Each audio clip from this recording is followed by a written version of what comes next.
Media के साथीगण, आम आदमी पार्टी के वरिष्ठ नेतागण, आज बदलाव यात्रा लेकर के हम सभी साथी नरवाना की धरती पर पहुंचे हैं। कल रात को टोहाना से दमतान साहब होते हुए नरवाना हमारी यात्रा पहुंची है। आज यात्रा का 5वां दिन है और पिछले 4 दिनों में यात्रा सिरसा से आप सबको पता है शुरू हुई। पहले दिन 70 किलोमीटर हम लोग चले, दूसरे दिन 110 किलोमीटर चले, तीसरे दिन 125 किलोमीटर चले और कल करीबन 100 किलोमीटर की यात्रा पूरी करने के बाद 4 दिनों में 400 से ज़्यादा किलोमीटर हम चले। 2 ज़िले हमने किए, तीसरे ज़िले में हम पहुंच गए हैं और आज 5वें दिन यात्रा यहाँ से नरवाना से उकलाना होते हुए बरवाला में रात्रि विश्राम होगा और 70 किलोमीटर की हम दूरी तय करेंगे। और जिस तरीके से इस यात्रा को जन समर्थन मिल रहा है, जो गांव और शहरों में जिस तरीके से लोग एक नए विकल्प की तलाश में दिख रहे हैं, मैं समझता हूं कि आने वाला समय इस प्रदेश में आम जनता का होगा, आम आदमी का होगा।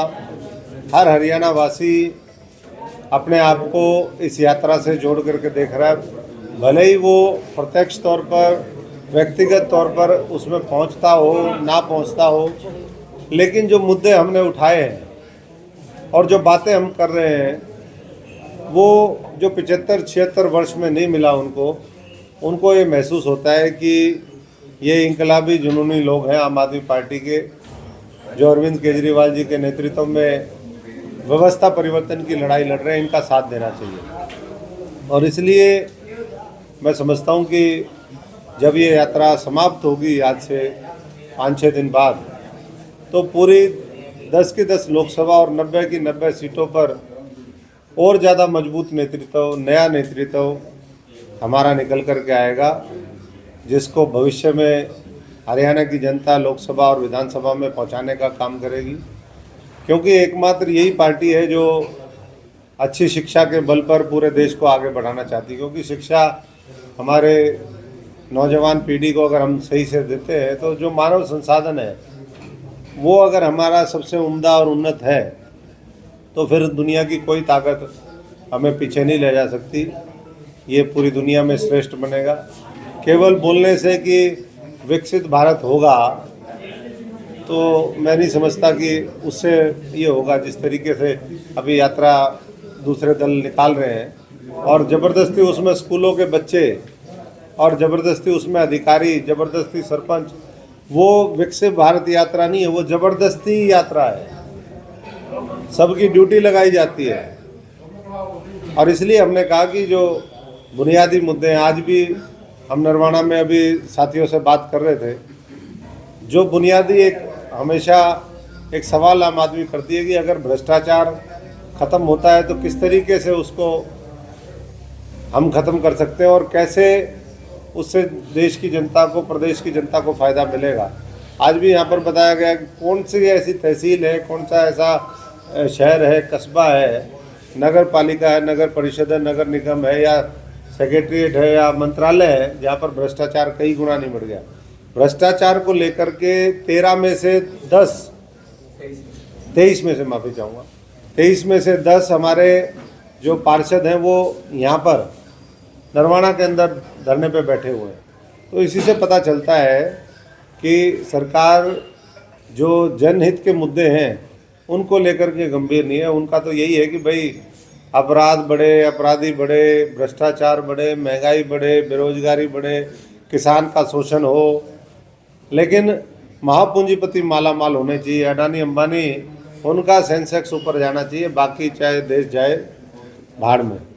तो ऐसे में जब संसद चल रही है, विधानसभा चल रही है, इन मुद्दों के ऊपर चर्चा नहीं हो रही है। करीबन 100 सांसद उन्होंने जो बाकी का सेशन है लोकसभा का, उसके लिए सस्पेंड कर दिए हैं। पहले तो वैसे ही संसद और सांसदों को डराया हुआ है, और जो थोड़ा बहुत चिल्ला चिल्ली करते हैं उन्हीं को बाहर कर देंगे, तो विपक्ष आवाज़ उठाएगी कैसे? कैसे जनहित के मुद्दों के ऊपर वहाँ पर चर्चा होगी? कैसे जो राष्ट्र की सुरक्षा है उन मुद्दों का समाधान वहाँ पर होगा। और इसीलिए लोग अपने तरीके से सांकेतिक विरोध प्रदर्शन भी करने जाते हैं। कुछ नौजवानों ने पीछे जा कर के वहाँ अपनी बात रखी। उनका तरीका हो सकता है गलत हो, लेकिन उन्होंने उसी दिन को क्यों चुना जिस दिन आज से 22 साल पहले पार्लियामेंट पे अटैक हुआ था? इसलिए कि तुम चाहे नई पार्लियामेंट बना लो, ये कहो कि हमारी 6 लेयर सिक्योरिटी है, लेकिन जब आप संसद की सुरक्षा नहीं कर सकते, अपने जनमानस की सुरक्षा नहीं कर सकते, 140 करोड़ लोगों को उनका अधिकार नहीं दे सकते, तो फिर किस बात के लिए सत्ता में बैठे? तो उनकी भाव और भावना को हमें समझना चाहिए। और मैं समझता हूँ कि आने वाले समय में इन तमाम बातों को लेकर के आम आदमी पार्टी और व्यापक तौर पे जनता के बीच में जाएगी। हमारे लगातार कई अभियान चले, बिजली अभियान चला, बिजली आंदोलन हमने चलाया। उसके साथ साथ हम लोग सभी, आप सब जानते हैं, परिवार जोड़ो अभियान के माध्यम से घरों में गए। अब ये यात्रा है, सदस्यता अभियान चला, भविष्य में और अभियान चलेंगे। और जनवरी माह के अंदर इसी जींद जिले की धरती पर जींद में महारैली होगी। उसकी डेट अभी फाइनल होगी और जितना संभव हो सकता है हमारे पार्टी के शीर्ष नेतृत्व ने कहा है कि हम ज़्यादा से ज़्यादा समय हरियाणा को देना चाहते हैं। और हरियाणा आम आदमी पार्टी का अगला जो टारगेट राज्य है वो हरियाणा है। और इस हरियाणा को जीतने के लिए, क्योंकि हरियाणा के लाल अरविंद केजरीवाल जी खुद इसी धरती से है, पूरी हम ताकत लगाएंगे। और अंडर करंट भी उतना ही स्ट्रॉन्ग है। पंजाब और दिल्ली में जितना रिस्पॉन्स था चुनाव से इतने पहले, उससे ज़्यादा रिस्पॉन्स वो हरियाणा में मिल रहा है, जो मैं समझता हूँ कि हम सब के लिए भी बड़े उत्साहजनक है। और सब साथी लगे हुए हैं, जो और साथी जुड़ना चाहें यात्रा के माध्यम से पार्टी के प्लेटफॉर्म पे, तो उन सब का भी स्वागत है। बहुत बहुत विधानसभा का सत्र चल रहा है हरियाणा में और एचपीएससी में भर्ती घोटाले को लेकर सरकार को घेरा है विपक्ष ने, व्हाट्सएप चैट की भी बात चली है, आपका क्या मानना है? देखिए, विपक्ष, पहली बात तो सेशन 2-4 दिन का ही होता है, उसमें क्या चर्चा होगी? उसमें वैसे ही एक दूसरे के ऊपर शेर व शायरी करते रहते हैं ये लोग, एक दूसरे के ऊपर बहसबाजी में समय बिता देते हैं। तो ये चैट तो बहुत पुरानी है, उस पर कोई कार्रवाई तो हुई नहीं। घोटालों पे घोटाले हो रहे हैं और जो जांच बैठती है वो जांच भी ऐसी होती है। तो ऐसे में मुझे नहीं लगता कि संसद से कुछ या विधानसभा से कुछ निकल कर के आएगा। जनता को खुद कमान संभालनी पड़ेगी, खुद लड़ाई लड़नी पड़ेगी, खुद भगत सिंह उधम सिंह बनना पड़ेगा, क्रांति लानी पड़ेगी, तभी मैं समझता हूँ कि देश के हालात बदलेंगे। नहीं तो इस मुल्क को बहुत पीछे ले जाने का बहुत लोगों ने षड्यंत्र किया है। और इसीलिए जहां हम पहुंचने चाहिए थे आज़ादी के 75 साल बाद, वहां हम नहीं पहुंचे। सर, केजरीवाल जी को पहले 2 दिसंबर का ईडी का सम्मन आया था और अब 19 दिसंबर का ईडी का सम्मन आया, इस बारे में कहिए। देखिए, अरविंद जी ने तो पहले ही चिट्ठी लिख करके कहा था कि इस मामले से आम आदमी पार्टी का जो शीर्ष नेतृत्व है उसका कोई लेना देना नहीं, खासतौर पे व्यक्तिगत तौर पे उनका। लेकिन बार बार पहले चुनाव जब था उस समय उनको नोटिस दिया गया, उन्होंने उसका कहा कि भाई हम चुनाव के बाद वो करेंगे। अब उनका जब शेड्यूल बना हुआ है पहले से, वो विपाशना पे जा रहे हैं, तो फिर दोबारा ईडी ने सम्मन कर दिया। साथ साथ गठबंधन की भी मीटिंग, आज तो इंडिया गठबंधन की मीटिंग भी है। लोकसभा की जो रणनीति है आने वाले चुनाव की 2024 में, टिकटों का बंटवारा है और मुद्दे हैं, कौन नेतृत्व करेगा, कैसे होगा।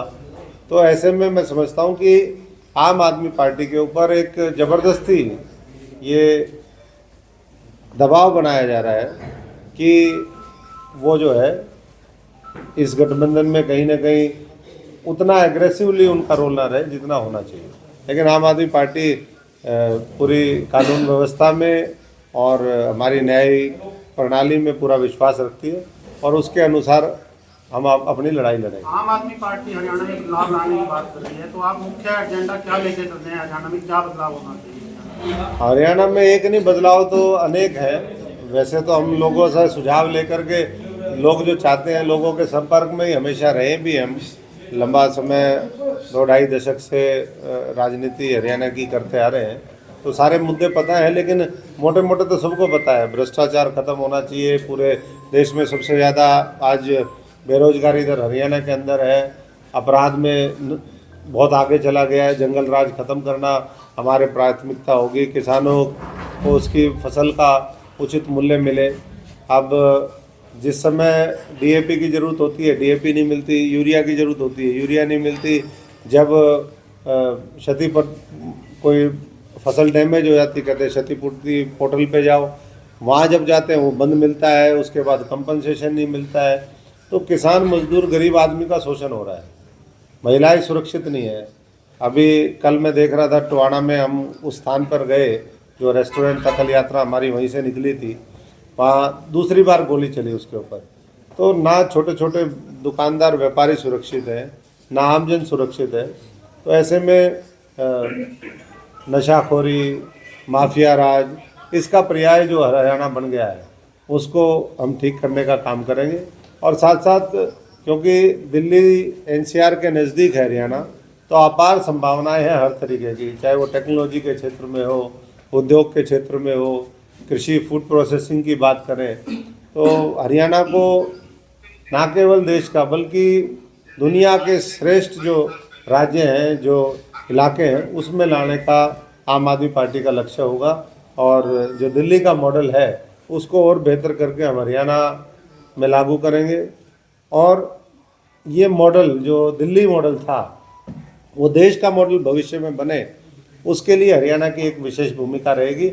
इसलिए हम सब लोग मिलकर के लगे हुए हैं और इसी चुनाव में उसका असर देखने का मिलेगा। अगर मैं समझता हूँ कि इंडिया गठबंधन जिस तरीके से बातें चल रही हैं, तो ये जो 31 सीटें हैं, दिल्ली, हरियाणा, पंजाब और चंडीगढ़, इसमें से कम हम 80% सीटें जीत सकते हैं और जीतेंगे। बिजली और पानी भी हरियाणा का एक मुख्य मुद्दा है, और दिल्ली में और पंजाब में आम आदमी पार्टी का मुख्य एजेंडा बिजली, पानी और शिक्षा रहा। तो हरियाणा में भी क्या मानते हैं आप, उसमें क्या रहेगा? नहीं, वो तो बिल्कुल है ही। जो हमारे कोर एजेंडा है, मुद्दे हैं, उसमें 300 यूनिट फ्री बिजली देने का है, स्कूल का है, फ्री बिजली पानी मिले। उसके साथ साथ जो इंफ्रास्ट्रक्चर है, गलियां, नालियां, सड़कें, जो गरीब लोगों के मकान हैं वो उन तक मिले, राशन ठीक तरीके से पहुँचे। आज तो बीपीएल कार्ड और फैमिली आईडी और ये प्रॉपर्टी आईडी इसी में उलझा दिया है। तो उलझन से सुलझन की ओर हरियाणा को ले जाना, ये भी हमारा मुख्य एजेंडा रहेगा। SYL पे क्या स्टैंड लेगा? SYL का मोदी जी ने स्टैंड लेना, उसमें तो और किसी का स्टैंड कहाँ काम करेगा। सीधा सीधा सुप्रीम कोर्ट ने कहा है कि केंद्र की सरकार इसमें पहल करे, राज्यों की मीटिंग बुलाए, पानी का बंटवारा करे। मैं समझता हूँ कि मोदी जी और सुप्रीम कोर्ट का जो इसमें मामला होगा, अगर पहल मोदी जी करते हैं तो समाधान सबका हो जाएगा। और नहीं तो ये हरियाणा, पंजाब नहीं, बाकी भी तेलंगाना और आंध्रा एक ही राज्य था, वो एक दूसरे को पानी को लेकर के पुलिस और तमाम आपने देखे पीछे वो मामले आए। केरल, कर्नाटक और तमिलनाडु में इसी तरीके पानी के बंटवारे को लेकर के तो हर जगह झगड़ा है। तो उसका समाधान केंद्र सरकार को करना चाहिए और उसमें मजबूत पहल करके हरियाणा को अपना हिस्सा मिले, ये सुनिश्चित करना। 4 राज्यों का चुनाव आया सर, हरियाणा में आम आदमी पार्टी को किस तरीके से देखते हो? देखिए, 4 राज्यों के चुनाव ने, 5 राज्यों के चुनाव ने ये साबित कर दिया कि अगर मिल करके लड़ा जाएगा तो आज भी भारतीय जनता पार्टी इकलौते उसमें वोट शेयर उसका कम है।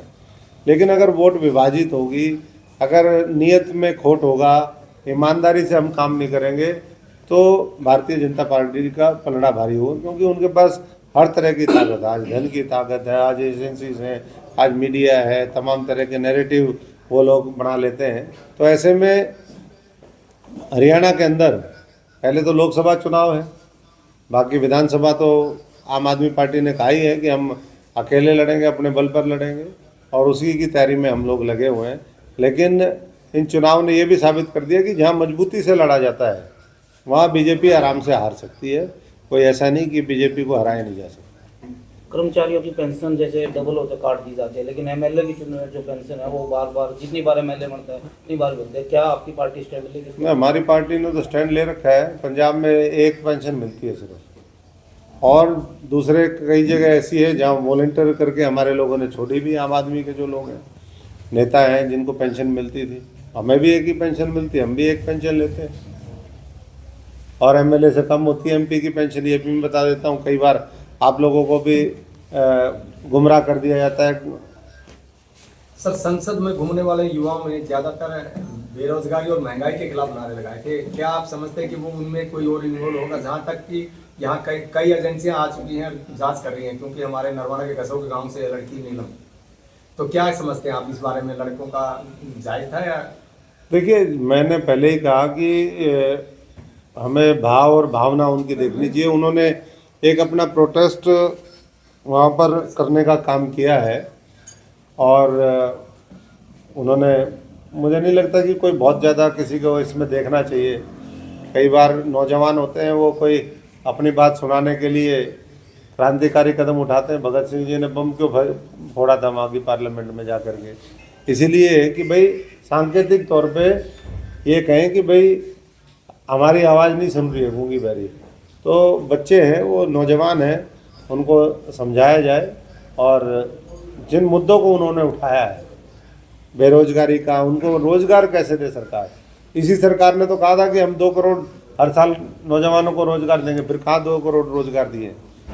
रोजगार छीने, नोटबंदी हुई, उद्योग धंधे प्रभावित हुए, रोजगार चले गए, कोविड आया, रोजगार चले गए, सरकार की गलत आर्थिक नीतियों से इंडस्ट्रीज़ का पलायन हो रहा है, इंडस्ट्री बंद हो रही है। तो ऐसे में आप सब इस बात को महसूस करते होंगे कि मुद्दे तो उनके ठीक हैं, उनका तरीका जो है वो हो सकता है थोड़ा सा किसी को वो लगे, लेकिन उन्होंने अपनी बात बहुत मजबूती से रखी, और पूरे देश में एक संदेश गया जिसके ऊपर आज डिबेट और डिस्कशन की आवश्यकता है।